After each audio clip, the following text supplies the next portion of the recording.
Top of the year, how you feeling? I'm good, man. I'm locked in. Focus. Came in the year focused.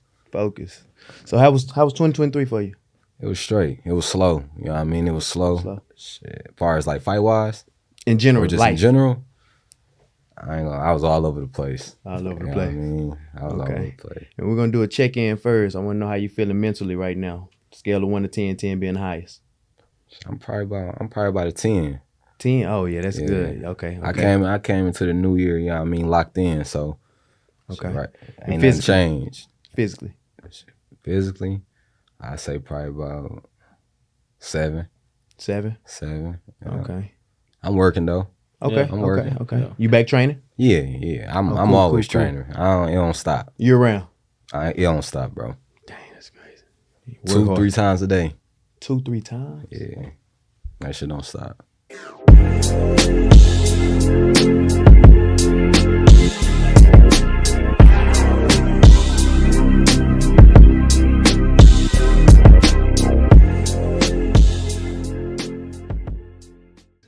So, welcome to Consciously Speaking, where every voice finds its space. If you haven't already, make sure you subscribe. I'm your host, Pat B. And your host, M. Nashke. Hey, we got a great guest today. Great guest. 18-0, 12 KOs, rising star, Frank Martin. The Ghost. What up, The though? Ghost. What up, though? Man, thank you for coming out, For man. sure. Thank you for coming out. For sure. Definitely.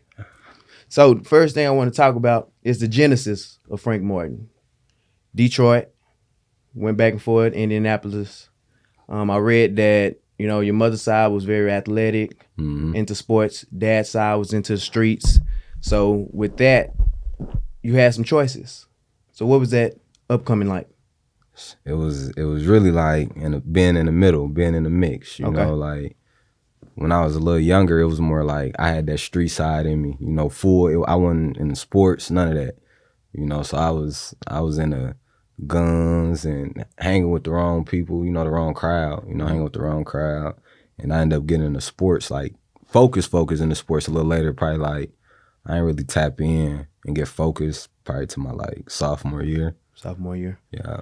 But you say you was hanging with the wrong crowd and the guns and shit. I seen somewhere where I read that you had caught a case. Yeah. So let's dive into that. What was that? How did that play out? And like, what did that look like? So as senior year, I wrestled and played football. Okay. Or whatever. So I ended up losing my scholarships, and once I ended up losing my scholarships, like I said, I was facing some time. I had like home invasion, armed robbery. I had a few, those little cases on me or whatever. But I ended up getting them dropped. Got a little attorney, his name Robert Love. Okay. Got an attorney and got my charges dropped, and I took off. Like far as with the boxing, I'm like, once I lost my scholarships, I'm like, I'm just gonna tap in and that's what I got to do, you know. So me being who I want to be, I understood that, I'm an athlete, like so I'm gonna use that vessel to open up other doors. I wasn't into like school. I could have been, if I put that time in, but I was like, I'm gonna use my athletic ability to open up any doors I want to open. Right. So is that why you lost your scholarships? What? Because of the case? So I got expelled. So I ended up getting expelled from school. Okay. You know what I mean? And I still graduated. I got my little diploma. I had to take like online classes, and in the summer I had to go back to school and do all that. But I did it for my mom. You know what I mean? So you got it done though. Yeah, that's all that matters. You got my little diploma and shit. Yeah. But we want to talk about we want to dive into the fact that you talking like it's easy. You talking about like that adversity is easy. Like that's not easy. You making it seem easy because of like your success and what you're doing. But let's dive into like that moment. Like the heat of the moment where you thinking all this shit can go south. Like ain't shit up from here. This is like I'm at the bottom. Like nigga, I got a case on me. Like I'm in a turmoil. I'm successful. I'm a wrestler. I'm a successful wrestler. I got everything. The sky's the limit at this point. Education or the streets. You know what I'm saying? Like talk about that adversity you felt. Like what was that pressure like? So for people that are watching, it's people out here in the streets that got the same type of demographic that you coming from. People that live in both sides, they got the streets and they got a good side. You know what I'm saying? So let's touch them a little bit. Let them hear like what that feel like. It felt like I was lost. You know what I mean? So at that time, it was just like, what I felt like what I'm gonna do. You know what I mean? It was just like what I'm gonna do next. So I'm talking to myself. I'm having a conversation with myself, and I'm just like, I'm a box. You know what I mean? But I felt like that was like my only chance to do something or be who I wanted to be. You know what I mean? Without me having to just be in the streets. Right. You know what I mean?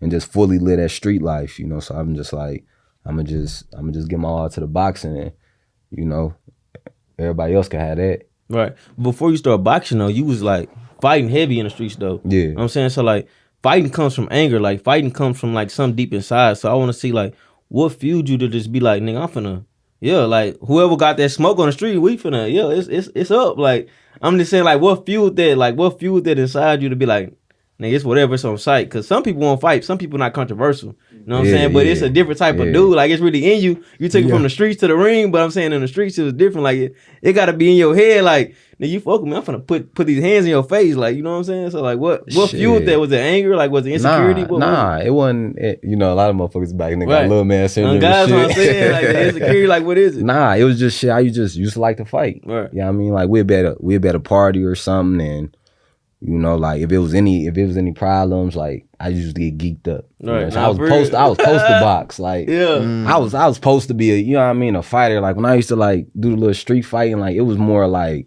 I used to get this excitement, like an adrenaline rush. Yeah. Yeah, it's already in you. So. It's already in you type shit. So yeah, it wasn't anger. It wasn't anger. It was just like I just used to get geeked up. Like, so it was just fun. It was just a hobby, basically. Yeah, it was fun. That shit would be fun. Okay. So is that crazy? why, is that why you took interest to get into wrestling? Yeah. Okay. So what was that like? Because before boxing, like you said, you was a very successful wrestler and got scholarships. So how did you get into wrestling, and what was that journey like? My brother. So I had wanted to fight when I was probably like, I probably was like 12 at the time. Okay. I was about 12 at the time, and back in Fort Wayne, the boxing wasn't big. I ain't start boxing in Detroit. I mean, I started boxing in Fort Wayne, like for a little bit, but I wanted to fight. I was probably like 12. My mom, she wouldn't let me. She like, nah, you ain't fighting. Yeah. So then, bro, like anything physical, like he like wrestle. He like, you'll be cold at wrestling. So I just got the wrestling off bro, telling me he think I'd do good in it. So wrestling, then you moved to Fort Wayne 18. When you 18, you moved to Fort Wayne. That's when you started boxing. So you started boxing at 18. No. So I was back and forth. Okay. I was back. I ain't moved to Fort Wayne when I was 18. I was like Michigan, then Fort Wayne. It was like, I'd probably be in, when did I move back to? I moved back to Detroit June, freshman to sophomore year. Okay. Freshman to sophomore year, my pops, I got out of prison. So I ended up moving with him for those 2 years, and I moved back to Fort Wayne junior and senior year. But what you were saying? I was saying like we was finna go into like your boxing career starting at 18 boxing, because like a lot of people start boxing at an much early age. So we was finna go into like that transition point from you going from the wrestling, losing your scholarships, and to now you 18, you in Fort Wayne in Indiana, and you boxing at the age of 18. Yeah. So with that, you always wanted to box. What opportunity did you get to actually start boxing at 18? So my mom, she got a nail and hair salon, right? Okay. So right next door to her shop, a boxing gym had opened up. Right next to the shop, right next door to my mom's shop. That's destined. Oh yeah. So I walked into the gym, right? So I go into the gym. I go into the gym, meet the dude. The trainer name was Mark Hill or whatever. So when I first got in, I signed up or whatever. At that point, mom's on board. You know what I mean? I really didn't care. I'm signing up regardless. I'm at that age. I can do what I want to do. So I ended up just going in, checking them out. Did I start training that first day? No, I just signed up. Okay. Signed up, paid like $40, like a $40 membership. And then the next day, started training. And that was that. It was up. It was up from there. So I know, up and coming, boxing is a expensive sport when you don't have sponsorships and things like that. And you didn't get your first sponsorship till you was 12 and 0? No, I was probably I was 14 and 0. 14 and 0. Yeah. Okay, so it was 14 and 0. You just grinding out, selling tickets, things like that. Let's talk about that. Like what fueled that? How were you still able to, craft yourself when you had to deal with the marketing side of things too? Because some boxers, all they got to do is focus on fighting, because they're quote unquote good enough and they have a sponsor. But you promoting yourself, you selling tickets, and you preparing for this fight. Yeah. How did you stay focused on that? I had to. You know what I mean? Like once I got my mind made or set on something, it was hard. You know what I mean? Don't get me wrong. It wasn't just no walk in the park. Like I really wasn't making no money. You know what I mean? In the beginning, I was like my pro debut. I sold probably like 10,000, like a little over 10,000 in ticket sales, right? And then I walked away with like 3,400. You know, because I had to pay the promoter for the slot on the show, and I had to pay my opponent. You know, so I walked away with like only 3,400. But like on the front, like I took the tougher route. You know, I had managers and promoters trying to sign me on the front end, but I kind of wanted to understand the business side. So I ain't never signed with nobody. So you had the option. Yeah, I had the option. Oh, okay. Yeah, I had the option. You know, I had a few like bigger name like managers and stuff who had came my way, but I kind of wanted to understand what was going on. Cause you know, in boxing, like a lot of people, you know, they get fucked over. So I wanted to have some type of understanding of the game. So you say around 14-0 is when you had the right understanding to take that next step? Yeah. And who was that with? I ended up signing with Errol Spence. Okay. So you come to Dallas, Errol Spence, man, one of the pound for pound best, Hall of Fame trainer. What made you go with that and move out here to start training to elevate your career? Really, me and my pops used to rap, and Errol was like, he one of my pops' favorite fighters or whatever. Okay. And he left-handed. I'm southpaw, I'm left-handed. Okay. So he like, man, if you could get with them, man, that'd be dope.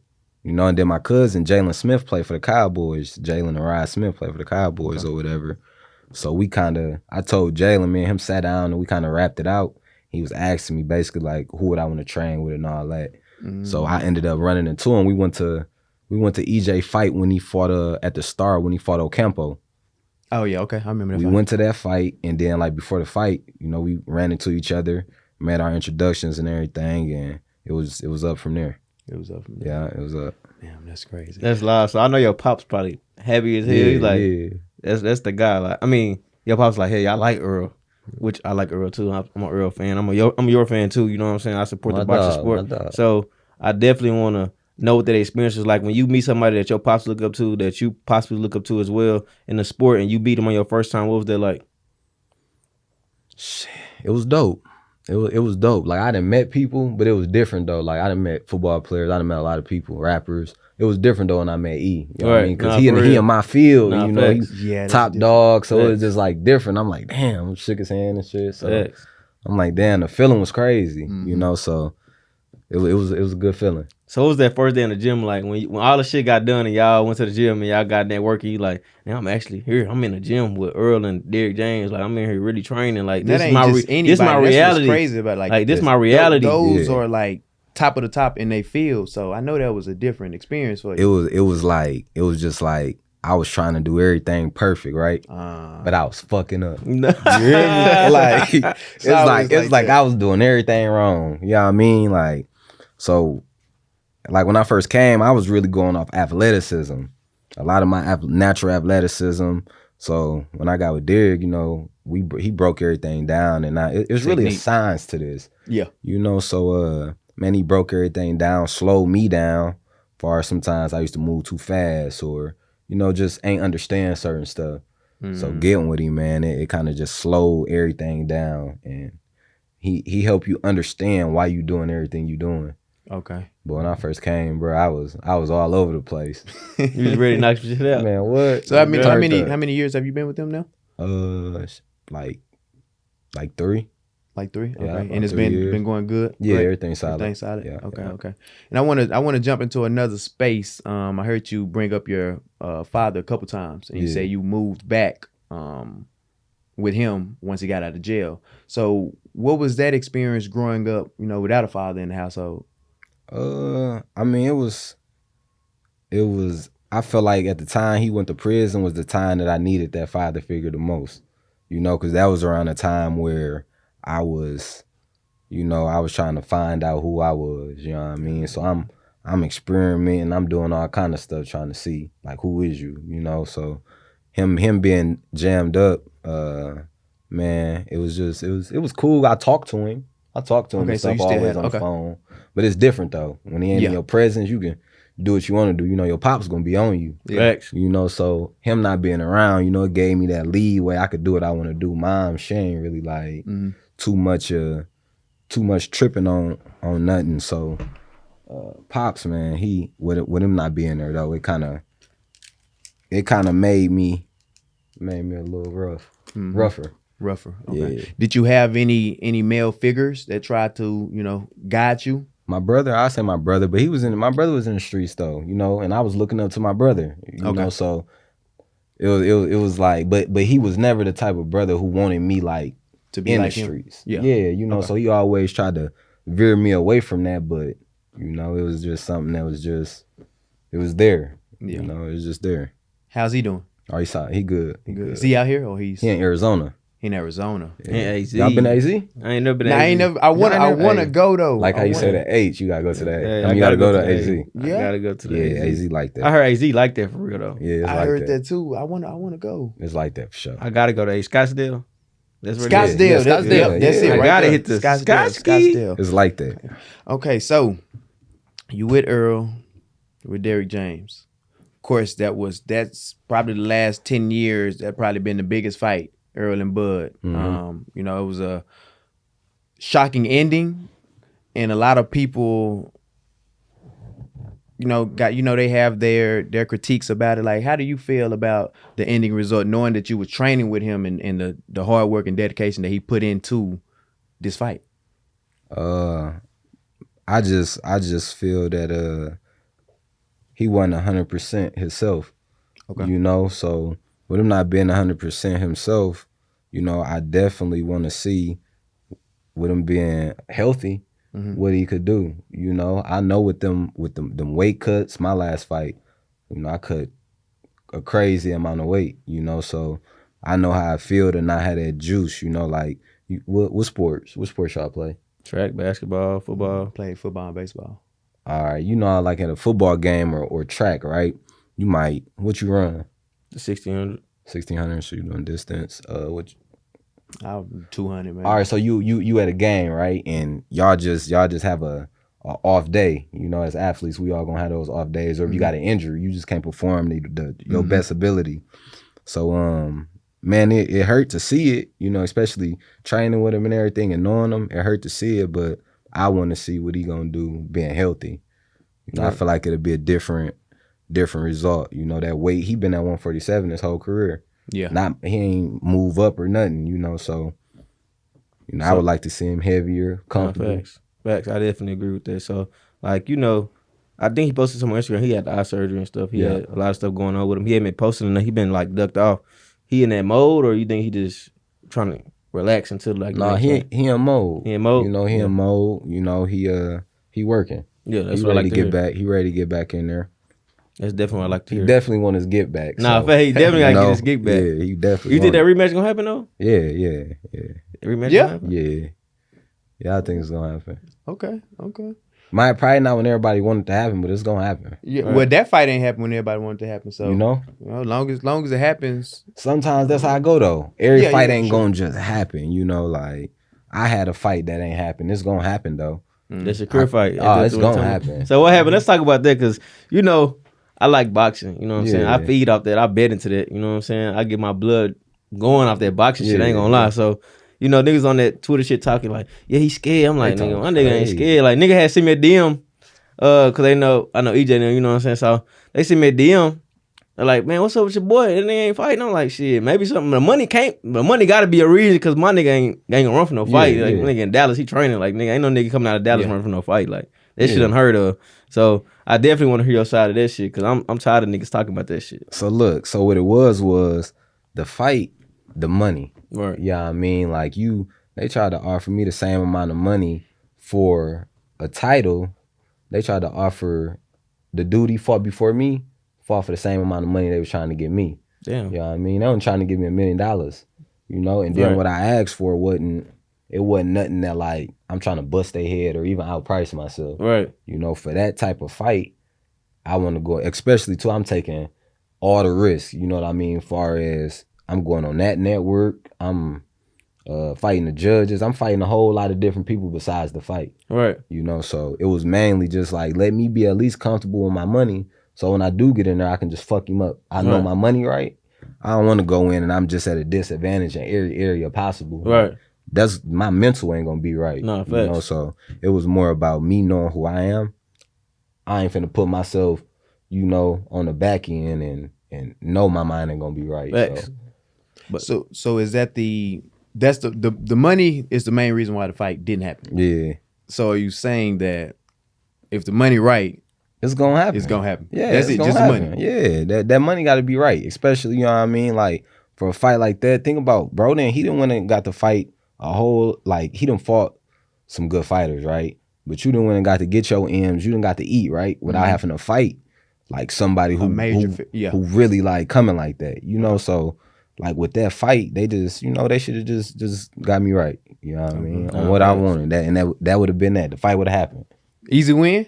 No, I wouldn't say it's an easy win. It's gonna, you know, it's a chess match. That's a chess match, you know? Because both of y'all can box. You know what I'm saying? Both of y'all can box. But I'm not finna box him. I ain't gonna tell. Nah, facts. I ain't finna go, you know, he good at that, what he do with the boxing. We ain't playing around like that. Yeah, I ain't finna box with him. Nah, so what's your take on because the way you talking a little spicy. So yeah, I got to. You know, when you in the ring with him, what that look like? I'm coming like that. You know, I ain't doing all that boxing. I'm taking it to him, you know. I'm making real uncomfortable. Okay. You know, I don't want to sit back and try to counter you.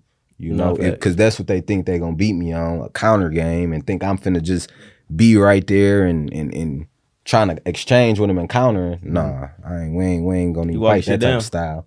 Walking shit down. Yeah, for sure. From the minute of the bell ring, when I watched that fight, I need to see Frank Martin walking shit down. I'm telling you, I'm putting money on Frank Martin. I'm telling you, I need to see shit. Because Frank said he gonna get a dub, but I really want to get a detail on: is this a 12-round fight?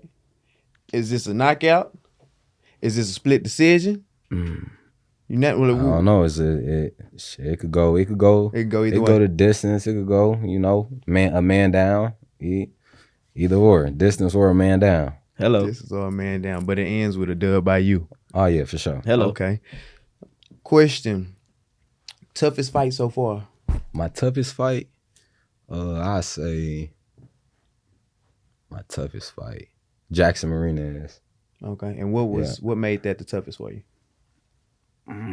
Probably, I ain't gonna lie. So that fight and then my last fight, like far as nutrition is, my diet, just being on top of it, I was off. You know, like my body felt off those two fights. Okay. So I would just say, dude was taller, active, but I feel like it got more to do with the weight cut, how my body was feeling, and everything. But he was balanced. You know, he was a fighter. He had some pop on him. He could box. He could fight in the inside a little bit. So I would say that was my toughest challenge. Okay. And most shocking opponent, like when you got in the ring, you didn't know that they were that good. My last opponent. Your last opponent. Yeah. Okay. I ain't gonna lie, I slept on dude. Oh, you underestimated? Man, the first time I ever underestimated a fighter, right? So like normally, like I be studying. I'm talking about I want to see how a motherfucker walk in the door. You know what I mean? Okay. Like what shoulder come in the door first. Like I study, you know. So I ain't really study dude. I probably looked at him like film wise. I probably watched him probably for like a total of like 8 minutes. It wasn't a lot of footage on him, but like the footage I did, like try to see like what he do, what he good at, what he not good at. I only probably studied dude for like 8 minutes. But what made you underestimate him though out of all fighters? Like, man, I was coming off that Rivera fight. You know what I mean? I dogged Rivera, and then I was just in camp. Like I was getting so comfortable, even in sparring and everything, right? Like just defense crazy on point, everything on point. So I'm like, I'm finna watch dude, and I went in like I don't ever go in a fight like I'm just finna knock dude out. If it come, it come. You know, other than that, like I'm cool with boxing. Just, you know, boxing the motherfucker or whatever. But man, it was just a lot of different things, man. I was tripping. Right. Yeah, That's because you had knocked out Revere. They say Revere was that big name. You didn't got that stain on the resume. It's like whoever coming after him that ain't on this type of level and got that type of stain. But look, check this out too though. I wouldn't say that. I wouldn't say it was a lot going on too, like far as my weight cut, nutritionist. I really couldn't run. My knee was bothering me. You know, that's running. That's my shit. Like I love to run. Right. Like, that's when my mental, everything, you know, cardio, everything be on point. So I wasn't really able to run. My knee was giving me problems and stuff for a little minute. So that right there was like a big one too. I feel like me not being able to run. Right. I go in the gym, be thirsty, ready to run. I'm in that mode. So I get in, get a mile in, and then knees start hurting. So I gotta stop. So it was like that fight was like up and down for me on the mental side. Right. So a lot of times, you know, the undefeated take their first loss when they underestimate their opponent and they tend to fall off. So it's good that you came out, you know, with that victory and actually was able to learn from it. But I want to ask you, when you was in the ring, when did you realize like, oh, I underestimated this man? It wasn't even like, damn, dude beating me, right? Because if you go and watch the fight, I was catching everything. Like the shots that he was throwing, I was catching everything. You know, but he had that amateur style, right? Like that pace where he bouncing, like he looked real active. But really what he doing is not like it ain't like hitting me with nothing. Yeah. You know, he hit me with a few body shots, but like head shots and everything, I'm catching everything. So Derek, like, you down. My trainer, like, you down. EJ in the corner, like, I see him, but EJ and them like, you got to turn it up. Like, you got to be more active. Yeah. You know, I'm catching everything, but the judges, sometimes they don't pay attention to all that. They just see him throwing more. And then even the people who watching the fight, right? Me, I be active when I fight. Like, so you see me, like, I'm like, that nigga, he active. Like, I'm an active fighter. In that fight, I was too chill. You know, I was more defensively, like, I was trying to show more defense than that fight. I don't know. Like, I felt comfortable in there. I ain't feel like damn, like I wasn't safe. Like, I felt too comfortable in there. So really, I felt like dude was getting his momentum off of me not being offensive like I normally am. I see what you're saying. Okay. But that shit ain't gonna happen no more though. Hell no. We can't afford that. We need to Hell walk no. shit down. I'm turning up round one. All that figuring them out. God. I'm taking it to him. God. Let's back to that street fight mode. Sometimes you just gotta go back to the basics. Like how this shit all started. Like you can't. The new plan be cool, but like you can't forget how you got to that point. Like that same. Like when you get to a certain level in life, like you forget the mentality you had when you started, when you was hungry. You know what I'm saying? So like you gotta go back to that drawing board. Like this how this shit came about, nigga. I'm really a fighter for real. I'm really got these hoes. Like niggas gonna, you know what I'm saying? Like I'm walking shit down. Fuck real a talk. Skill set. You know what I'm saying? Like that's how I be in that mode. Like fuck everything, nigga. I know how I got to this place, and it's by my athletic ability. Sometimes you gotta abandon some skill technique to get in there and just hit a nigga with a 1-2. You know what I'm saying? You know what I'm saying? Like you gotta do what you gotta do at that point. Like when it's on the line and I got everything to lose, that's when that dog come out. You got that's what I had to do. Like that fight, I had to bite down. Like probably like from the 9th. I really could have got dude up out of there. You know what I mean? He was really ready to go. But I was too tight. I was too chill. Nah, facts. You feel me? When you're in that lax mode, you in that, you don't know. Everybody watching you thinking something else, but you in the ring, you're not even thinking. You're not even like you're not able to see like what we seeing on TV because you actually in that motion. You know what I'm saying? So it's like it's different when you in the ring because you actually know what your plan is. You know that you got him. You know that he weak. But on TV, it's like, damn, my nigga Frank ain't even attacking. But in your head in the ring, you like, I know I'm not attacking because he really ain't even like that. I really can get him out of here if I just switch it up. You know what I'm saying? But we already know how this shit gonna go, man. We already know. As soon as I turned it up, though. As soon as I turned it up, like from the 6th round, I turned up.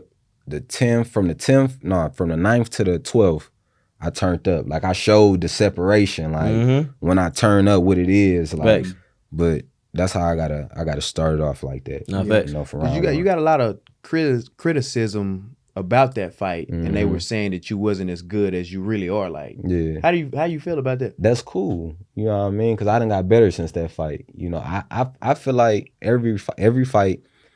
Even when I win, like I look at all my mistakes that I did, and I want to do better. Like that fight, I got criticized for it, right?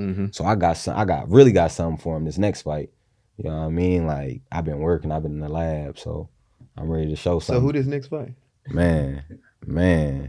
Cause I've been hearing some names. March, April. I'm hoping. There's a few belts out there available too. I mean, get a couple of them, couple straps on you. It ain't come from us, but hey, you know who you want. Hey, man, I want the big fight. I want the Tank fight. That's the fight I want. That's the fight you want. That's the fight I want. Okay. I need you look in the camera and tell them who you want. Who you want? Man, that's the fight I want. Gervonte Davis. That's the fight I want. You know what I mean? I'm ready for that. Y'all sparred before already, so let's talk about that. What that look like? Like, how did that go? It was work. It was good work. You know, we don't like. Yeah. I don't talk didn't- about sparring. But, Yeah, it was good work though. but you can talk about it though, because now in the boxing world, it was a rule. But I've been seeing videos and shit all over the internet. Niggas breaking that rule. Like, What video? You ain't seen no video of a nigga sparring, right? No, I have seen video like It not, ain't not me. of you, not of you, Oh, not of you. okay. But I'm saying like the boxing world is like you don't speak on sparring. Like that's what I'm talking about. But now like that was the thing, but now it's not a thing so much because these boxing training coaches or whoever in there recording these fights and these Somebody sparring, leaking they them. leaking it. You know what I'm saying? So Yeah. the fighters are coming out talking about they sparring now. You know what I'm saying? So you can talk about it. I mean, Nah, I'm gonna like, keep it G. yeah, You know what I mean? I'm gonna keep it G. But look, Nah, check fact. this out though. When we spar, all access was there. right. You know what I mean? On the ring, the crew camera was there, so a video might get leaked. You Oh, know, if so we it do is fight, footage you out there. know, Okay. they might try to leak a video to Yeah, hype right. the fight up or anything. Right. But you know, he a dog. You know, Let's talk about that. How did that even happen? Like, how did y'all even get in the ring? Like, walk us through that day. Like, when you walked in the gym, like, from that moment, how the fuck did that shit go? I wasn't even supposed to spar. I wasn't even supposed to spar him. Right. I sparred his homeboy. I stopped his homeboy. So Floyd, When you say stop, that mean like you put him like he was done. yeah, we was supposed to go 6. I got him up out of there in 4. Up out of there. So Floyd, he hyped Floyd in the ring. You know what I mean? He going crazy. So this on Monday or whatever. So I'm supposed to spar dude again. This partner, his homeboy. He was with him all through the Leo Santa Cruz camp. Right. So Wednesday I'm supposed to spar dude again. I went to Vegas. I ain't had no gear or nothing. I'm using Floyd gear. So I Wednesday I go. I'm thinking I'm sparring dude. I did him bad though. So I'm kind of knowing. I'm kind of feeling like Tank probably gonna want some get back for his partner or whatever. So You gotta go get big homie. man. So You gotta go dude. get his big homie. So it's his 6. I think it's 640. Right. 640. He came up to me like, "Hey, you'll get Tank some rounds." So I'm like, "Yeah." I don't know if they thought I was gonna say no or not, but I'm like, "Yeah, I'll give him some rounds." So we got in there and we got. We had a real ref. It was real ref. Everything in the ring. You know, all access. How many rounds? It was live. How many rounds y'all go? They had to get us up out of there in 4. Cause it got heated. They had in to that break bitch, it I up. heard. They had to break it up. I heard it got heated in there. Like niggas want to go hand for hand, like without no gloves. Yeah, it got. Right. See, that's what I was thinking. Like right after, like right when they pulled us off of each other, like I hurry up. You know, I'm with one of my old trainers from that, but he live in Vegas now. Okay. So that's the only person I'm with. So I hurry up, go to the see what you're bathroom, saying. change my clothes. You know what I mean? Because I'm thinking it's finna go down. You know, Yeah. I ain't know what's gonna happen, but I'm gonna be ready for whatever. But they was deep. They probably was gonna fuck me up. Nah, Man, bet. They was deep. I was Vegas? by myself. You hear me? Fact. Yeah. So I end up going to the bathroom, changing and everything. I come back out, and then I get an interview with Fight Hype, like right after I came back out. You know, so I'm doing the interview, like I'm down there, like Looking. I'm hoping nobody gonna try to steal on me. Head on the you side. know? Yeah. But yeah, that's how it was. It was they had to get us up out of there. You had I heard you had the hardest hit though, the highlight hit in that bitch. Yeah, Yeah, the facts. Talk about that shit. How that shit feel like? Cause I know like Tank got power and shit. Like well, from what we see on TV, I don't know how the sparring shit is because I obviously haven't fought him. But I'm saying like in the ring, when a buddy walked up to him, was like, "Hey, give him some rounds." You know what I'm saying? He like, damn. Like I ain't gonna say no, but I'm saying like I'm gonna get in there because I'm a boxer. But I'm saying like I don't know what to expect. You know what I'm saying? Based off the fighting styles, both y'all dogs, both y'all hit with power, both of y'all like that. You know what I'm saying? So just imagine like getting in that ring, you sparring like somebody that got the same type of fight style as you. You hit him with that boom boom. It's like, yeah, nigga, I'm like that. I'm really a dog for real. Yeah, you know what I'm saying? Especially like when nobody expecting you to do that. I'm pretty sure niggas in there expecting Tank to just get on your ass. Yeah. You know what I'm saying? So you go in there, niggas in there down like, okay, he done whoop little homie. I done went and got my big homie to come in here and show him what's really going on. Like, what's that experience like knowing like, nigga, I'm really him? It was really a dog, like this. This how I felt. I really felt like niggas was trying to hold me. Right, that's what I'm saying. Like You gotta see me, yeah. like they thinking like You like, dogged him, he gonna dog you. Yeah. Yeah, you know what I mean? So like me, when it come to sparring, like I don't be in there trying to knock my sparring partners out or none of that. It's a different mentality from when I fight. You got fighters who do real good in the sparring, and then they go fight in a real fight and they don't do good. You got gym fighters, and you got fighters who can really fight. Just like NBA, you got niggas that hoop in the wreck, and then you got niggas who really like that on the court. Yeah, You know what I'm saying? So me, I normally be chill, but it takes sometimes for shit like that to happen. You know, No, like when fact. somebody think they just finna run me or just dog me. It's just some shit. Like my shit just like boil. You know, Nah, like, fact. I'ma That's show when that you. dog got to come out. Yeah, I'm So- gonna show you. You know. Is the power really there or is it overhyped? No, he got power. He got power, but I say like a lot of his power come from his like explosiveness. Like, Okay. you know, he fast. You know what I mean? He real quick and like he know how to pinpoint his shots. He got good punch placement. Okay. You know what I mean? He just real quick, but I like far as just like if he throwing him and he hit you with a 3-piece, I say like all of them ain't like, damn, this motherfucker hitting. You know, it's just like his is like unexpected shots. Like he know where to hit you at and get you out of there. He got cracked though, you know. So have you had an opponent that was really that powerful where it was like, yeah, he really hitting? Yeah, like you could tell like every punch, like Yeah. every punch. Dude named Duno, I fought. His name was Romero Duno. I knocked him out, but that was one of the motherfuckers. That bitch could hit. You had to get him out of there. Yeah, He can hit. yeah, he could hit. He said he can hit. I feel like maybe because the nigga slower. Yeah. You know what I mean? Like, So like, when you first felt it, because I know it's different than like, okay, you preparing for the fight, but like everybody say, once you get in that ring, everything that you planned on kind of go out the window. So when he hit you and you like he really can hit, like what was you thinking? shit. I gotta get this bitch up out of here. Oh, look, God. I can't get hit by this motherfucker. Not too many clean. times. Fuck Yeah, that. yeah. Man. Oh God, you feel that power is different in them gloves. Nah, I ain't gonna lie. Oh, You God, gotta move a little oh, bit. You God. gotta, you know. But Tank cracking though. You know, I ain't that. I'm a real nigga. I ain't gonna feel be you, like, I nah, feel he you. ain't. He can hit though. So after a win, Keyshawn Davis wanted to call you out, and he quoted, "I'll get you out quicker." And I saw an interview where you left the interview to confront him Yeah, about that situation. yeah. And I know you want bigger fish, you want Tank, but how you feel about that? I mean, shit, it could happen. It could happen. It could happen for sure. Oh, he can get it too. He can get it. Yeah, I mean, he can get it. I feel like, You man, think he worth it though? Like he ain't worth it. But I'm saying not just right like- now. You know what I mean? Yeah. He ain't- Small, like a small fry, right? Yeah, he ain't worth You it. what, 8-0? Just let's see what he do against Pedraza. You know, he finna fight Pedraza. Oh, okay. He finna fight Pedraza, man. They, you know, is he good? He decent. He decent. But he just not up there with you though. Type Yeah, shit. he ain't ready It's yet. levels. Like you gotta understand the levels to it. Like it's levels to boxing. Like you would think somebody good at amateur level until they get in there with a professional. You know what I'm saying? Then you gonna out. You know what I'm saying? It's like it's level. Like you see somebody in their element on their level, then you can't expect them and project them to be on this level at a higher level. They haven't even got to that level yet. You know what I'm saying? Yeah. But you might think it in your head, but it's not reality. You know what I'm saying? So when they get in there, might get embarrassed. You know what I'm saying? Like that's the reality of the situation. Yeah. I'm gonna say this right now. He got potential, but he green. Getting in there with the top 5 right now, Keyshawn Davis is green. Like he gonna get hurt getting in there with any of the top 5. So who the top 5? Shit. No order. Devin Haney was until he moved up. Tank, me, Shakur.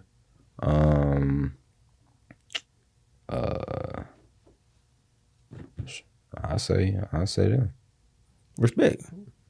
That's a good top 5 to be honest. So if you don't get Tank, who would you want outside of Tank? Outside of Tank, man, I wanted Williams Zepeda. You know, I wanted to get a belt. You know, even when I double back, like say for instance, like if the Shakur Stevenson fight was to come back around, I wanted to have a belt to give myself more leverage and not just one person having all the leverage. Because that's what that was about. Everybody was saying why I should just take this money and that money. He got belts prior to being at 135. So I'm like, all right, let me go get a strap so I can go get what I want. Let me go get Williams Zepeda and then I double back on you, and then we can make it make sense. Because the fight, it ain't do nothing but hype the fight up more, you know. Yeah. Marketing And, for sure. and then it's gonna be more money when it's time for the fight. So you know, So why William Duggan? Like why William didn't want to accept that fight? What you got going on? he just got a fight. He just got a date with a dude named Max Hughes, I think, Maxie Hughes or something. Right. So he got a date now, but I would have loved to get that fight in. You know, get that WBA belt just to give myself the leverage that I need. Facts. But So is it hard to get a date? Like, is it a lot of people sending in like requisitions to fight somebody, or like how does that go? Like as far as like getting a fight and getting it finalized, like what does that look like? it's really like the teams, like the teams coming to an agreement, you know, like, and everybody being on the same page. Sometimes like it'll be a fight that's talked about or presented and put out there, and then everybody may not be on the same page. So like the fights happen when everybody on the same page. Right. That's when those fights get to happening. But it'd be a lot of mix up and confusion with teams that certain fights don't end up happening. Right. So how does the ranking work? Because it seems like they kind of be all over the place sometimes. Like It's how does all that, over the place. Yeah, it really is. They but can rank who they want. How does it work? And then I see like, okay, individuals, they be having to vacate titles, and then they have mandatory fights. So how does that work? Man, it's really just like if you got a good team, if you got your people behind you, they can get you slots and spots to get closer to getting a title and stuff like that. It just really depends on your team. Like say Lomachenko in the beginning, his first fight, he fought for like a world title, and he lost, I think, and then he fought again and won, and then he fought a second time, like his third fight as a pro. He fought for that third time and fought for another title. Like a lot of times, fighters don't get those type of opportunities. Third fight was a title fight. His His first fight was too. a title fight. Well, yeah, I know okay. And then he fought the third fight. So it just really depends on like how much momentum you got. Like he had a lot of momentum coming out the amateurs, you know, being a 2-time gold medalist and all that. So it just depends on like who you is as a fighter and your team, you know. But they can move them rankings. Like So you can go snatch the bitch dog like that if you like coming out of amateur and you got that hype. Like that's basically what I'm hearing, because like he came out his title fight. You know what I'm saying? Like you can go get the top person at that level coming out of amateur. Like basically, if you got the right connects type shit. Not as much as you back then. Like a few years ago, it was a little easier than what it is now. Right. You know, now like everybody just ain't just accepting those fights. They'd be like, nah, you gotta wait unless his team just got that much power, and Facts. you know they just got to make it happen. Facts. So you feel like boxing is more like a gatekeeping sport? It'd be people holding the gate, holding the keys to the gate. Absolutely. Yeah, Opportunity. for sure. Yeah, that shit did. Sometimes you know it'd be hard to get into the door, you know, but once you get in, you in. No, facts. So my question to you, you know, it's a lot of individuals that box and want to go pro, and you know some of them don't make it out of the amateur, but some of them do good in amateur and still don't go pro. So how do you get to that next step of actually going pro? Like what is that process? Going pro, like as a fighter, it ain't hard to go pro. Okay. You know, it's easy. Like you can go turn pro. Y'all can go turn pro. You just have to send a commission, like probably a little video of you boxing. If you don't got an extensive amateur resume, like you'll have to send them like a little video of you fighting or sparring, you know what I mean? And then they'll give you the okay, like approve you to get your pro card or whatever. But like turning pro ain't nothing. You know? But it's levels though. Okay. You know, like if you Olympians, like if you're an Olympian or you a silver or gold medalist, you got, when you turn pro, you got a lot of like, they give you a lot of leverage. Okay. Talk about that. You was on the USA team, right? Yeah. How did that look? What was that experience like? It was cool. Like, so I was ranked, before I turned pro, I was ranked number 2 in the country. So what happened, man, what ended up turning me pro, I was supposed to fight for the WSB, right? I was supposed to fight for the World Series of Boxing. And it was either that, because I won the National Golden Gloves in 2016. Okay. So I was going to go try to do it again for 2017, but I had 2 options. You could fight for the WSB, or you can, you know, fight in the Golden Gloves again. So I'm like, the WSB is international experience. So I'm like, I want to go get that international experience, just, you know, to have that on my resume. Yeah. So I go out to the USA team or whatever, thinking I'm going to get that opportunity. But what it was, I was supposed to fight for Great Britain, because they 141 pounder had got injured. So Great Britain and Team USA, like, they do a lot of camps together. Yeah, they come down to the Olympic Center and stuff, and we like train, spar together and stuff. So I was gonna replace they 141 pounder for the WSB series. I get out there, man. They play me. Like I end up being like a sparring partner. You know what I mean? So they put somebody else in the spot? I don't even know what happened. But you just know you just became a sparring partner. Yeah, I became a sparring partner. So after that, man, I'm just like, but I knew it though. I was telling my trainers at the time that I think I should do. After I got the feeling a certain way, I'm like, I think they're gonna use me as a sparring partner. So then I told my team that or whatever. And after everything ended up happening, they like, you was right. And I'm like, I'm tired of the amateurs. I'm gonna turn pro. So I just had turned pro right after that. Because it had slowed me down. You know, it stopped my whole momentum. Yeah. You know, so I was just like, shit, I'm finna turn pro.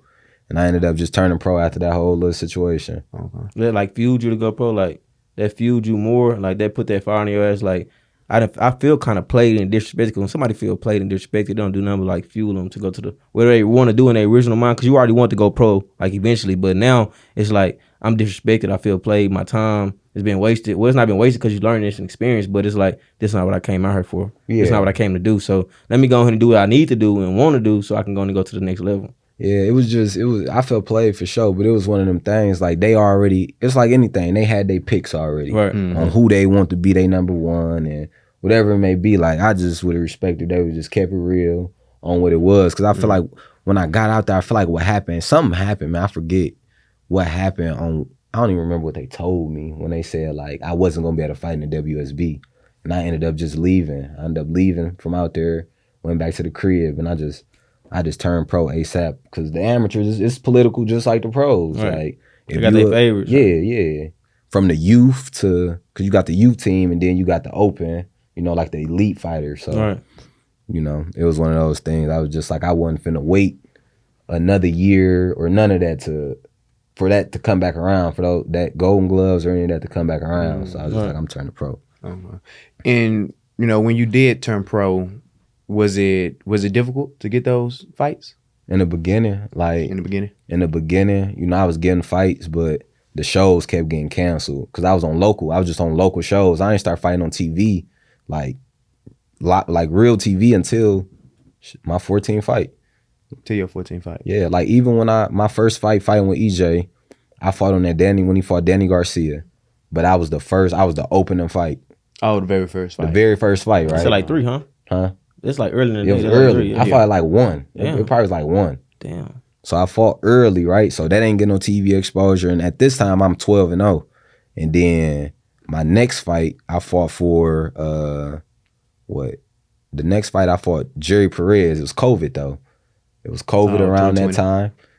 But it was on what was it on? It was on PBC. It was on PBC, main event on PBC. And then the fight after that, I fought man, my first fight getting noticed and being on TV was when I fought Jackson Marinez. Okay. That was the first fight. So I really only fought like on TV. I only fought like 4 fights on TV, being seen, like publicly seen by people, like 4 fights on all of my 18 fights. Okay. But it's getting bigger though, right? Oh yeah. So I noticed, you know, every boxer got that nickname, you know, and your nickname Ghost got it tatted on your stomach. Mm-hmm. Where did that come from? What's the story behind that? Just basically just like how I came up, like basically how I was raised, you know, from the street side to the fighting side to me coming in beating top guys, like I feel like everything I did, it was like unexpected, you know. I feel like I got this stigma that like I just come up out the blue, you know, and I just like do shit that I ain't supposed to do, you know. Like I had 12 amateur fights. I went and beat Abraham Nova, you know. This dude was ranked number 1 in the country as an amateur, you know. I beat the dude, right? So when I beat him, like the refs, the judges, everybody looking at me like I just did some bullshit, like I just killed somebody, like they looking at me crazy. So I'm like, why these people looking at me like this? After I get out the ring or whatever, everybody come up to me. They running up to me like, you just beat Abraham Nova. And woo woo. I got 12 fights. This National Golden Gloves. First year going. This 2015. First year going. So did that. I placed 3rd. I ended up drawing Ennis 1 that year. So I ended up placing 3rd. I lost to a dude named Anthony Jerbic. So you knocked the number 1 guy out? Number 1 seed. Damn. Yeah. No, I didn't knock him out. No, I'm saying like knocked him out the, you know? Yeah. And then when you move forward, you lost. No, I won again. I lost in the semifinals. Lost in the semifinals. So my first year going to the National Golden Gloves, I placed 3rd. And then the second year I won it. So let's break this shit down because he started boxing when he was 18. These niggas been boxing since they were like 12, 6. Nah, He came 4, in the game 5. at 18. Like, that's why this nigga named Ghost. Like, now, so I can picture, like, yeah, nigga, I'm here. Like, y'all been doing this shit for a lifetime. You know what I'm saying? Like, So how many years of experience did you have from 18 to when, I guess, I was when you only went to your first amateur. one? Man, I was only amateur for, I think I was only amateur for like 3.5 years. Before competing? What you mean? Like before going to the knocking out the number 1? Oh shit, probably like a year and a half. Year and a half? Yeah. Wow. Yeah, probably about a year and a half. 2 years. 2 years. 2? Yeah. You had a hell of a trainer. no, facts. Who the fuck training you?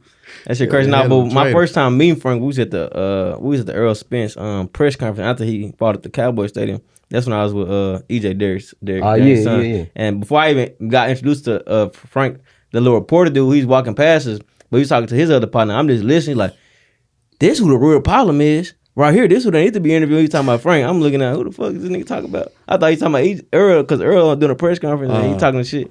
But he looking over here, he talking about Frank, like with his notepad. That's when I got to do my research. I'm like, bro, this nigga really a dog for real. Like, that nigga dog, he wasn't getting TV exposure at the time, but like now it's like the evolution of it is like, damn, like the reporter was right. Like niggas was like sleep, but now I'm woke. You know what I'm saying? Like sometimes you just gotta just stay down till you come up. You know what I'm saying? Straight up. It's only the beginning. Straight I up. need that one time, that one opportunity, then it's the doors open. That's it. That's it. So what's next for you? Man, I'm hoping I get this Gervonte Davis fight. You know, I feel like right now, as far as the rankings and everything, everybody don't want to see Cruz. You know, nobody want to see that. I don't even think he want to even, you know, fight Cruz again unless they got a plan down the line, you know. Okay. With a belt or something involved. But it's only like me and Rayo Venezuela, you know, far as that's with PBC. That's gonna get that fight. Yeah. And that can possibly, you know, he could possibly pick which fighter he want. You know what I mean? So do you think he'll pick you? I mean, because he don't, like they say he don't fight black fighters. You know I mean, what I'm he might, because that's what they saying. You know, he might try to you know, drop his nuts and just be like, let's get it. You know? You know, so. What's your, you know, what's your goal in the sport? Like we see a lot of boxers turn to businessmen, especially with the wave that Floyd Mayweather has done. So it's like, I say, like, I want to be a household name with it, you know. I want to definitely be a household name, and I want to have my own promotional company, you know, one day, have fighters and everything, but, you know, it's bigger. I want bigger things outside of just boxing, you know, like that I want to invest in, like a concrete company and stuff like that. Okay. So you got an entrepreneur spirit. Yeah. So, like, it's more than just boxing to you. It's like, you got other avenues. You using boxing as the avenue to create other opportunities for you. Yeah. Create other assets. Okay. I don't want to get out the sport and just be so just this, you know, just boxing. You know, I kind of want to, you know, be into, you know, some other stuff because it ain't gonna last forever. So once my wave gone, I gotta go find me a wave in, you know, in the business world. Right. And are you currently doing anything outside of boxing? Like right now? Yeah. Nah, just boxing right now. Boxing right now. Yeah. Okay. And outside of boxing, my last question: 2024. What does that look like for you? Man, 2024 my year, man. One of my partners just told me today. He like, man, this your year. He like, cause I'm a Capricorn, right? So they say it's I don't know, like something about this year being like our dragon year. So 24 like supposed to be our year. So, okay. That Kobe year. And happy birthday too. I know your birthday just passed. You, man. Yeah, happy birthday too, man. I appreciate y'all. Yes, sir. Man. So, do you feel like your voice found its space? What you mean? Just in this interview, just everything that we've, you know, talked about, everything that you've overcome, you know, reflecting on your journey to, you know, being in the streets, becoming a wrestler, becoming a pro boxer, and wanting to, you know, even go further than that in business. Yeah, I would say so. You say so? Yeah, for sure. For sure. Good. Well, thank you for coming. Definitely, man. Yeah, man, for sure, man. I appreciate y'all having me. Damn microphone. I appreciate y'all having me, man. Well, this is Consciously Speaking, where every voice found its space. I'm the host, Pat B. Your boy M. Nashke. And we got my guy, Ghost. Ghost, I gotta still tell you a little bit on the story of the Ghost. Oh, yeah, It's one last part. It's one last finish part. the story. Yeah, So 2016 at the National Golden Gloves. Okay. The lights in a venue in the little room. We had a hotel. The lights in the room cut off in the hotel. So when they cut off, all the fighters, we couldn't wait. Just the night before the championship, we couldn't wait. The lights cut off. My trainer, they turned their flashes on in the room. A lot of the fighters stopped working out, so they turned the flashes on in the room. So I'm in the room just jogging around the room. You just see my shadow on the wall, and then that's like it was like a mixture of everything, and that's kind of how the Ghost just came. Yeah, like, that's crazy. Yeah. That's dope. Yeah, That's dope. That's dope, man. That's dope. That's dope. Yeah, like I was saying, man, thank you all for tuning in to Consciously Speaking, wherever voice finds its space. I'm your host, Pat B. Your host, M. Nashke. Frank Ghost Morton just came in, shared this space with us, man. Thank you for, coming. You could have been doing anything, but you came here to Most sit with us, man. Appreciate Most it. Definitely. Much love, you all. Till next time. Let's do it.